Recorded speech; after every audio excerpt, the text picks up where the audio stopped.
Thank you, Mr. President, and thank you, of course, to Leader Stewart-Cousins for bringing this resolution to the floor. Today, I want to focus on the Black New Yorkers who built, shaped, and continue to lead our communities. On Staten Island and Coney Island, Black history is woven into our neighborhoods, institutions, and movements. Staten Island has a long and rich history, including the presence of one of the oldest continuously settled free Black communities in the United States, Sandy Ground. Founded in the 1800s by oyster fishermen who built churches, schools, and mutual aid networks.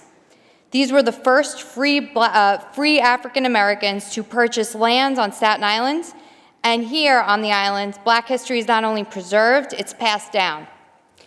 We see this legacy through modern leaders like Shawnee Dixon, who is the direct descendant of Sandy Ground, and whose work reflects the same tradition of community stewardship.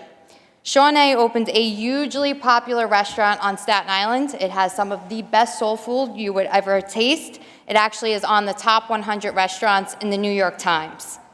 And she's created a soul food sanctuary, providing a space for mentorship, advocacy, and like I said, some of the best food.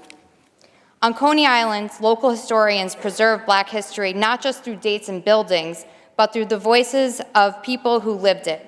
Led by Charlie Denson, the oral histories particularly document how Black families and workers helped sustain Coney Island through the so-called process of urban renewal, beginning in the 1950s and proceeding out through the 70s, which displaced many long-term residents.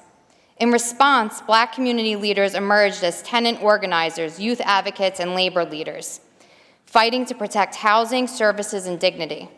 I think of leaders like Brother Ron, who was impacted by this renewal as a young boy, but who still fights for the voices of Coney Islanders every day and lives on the West End in Coney Island.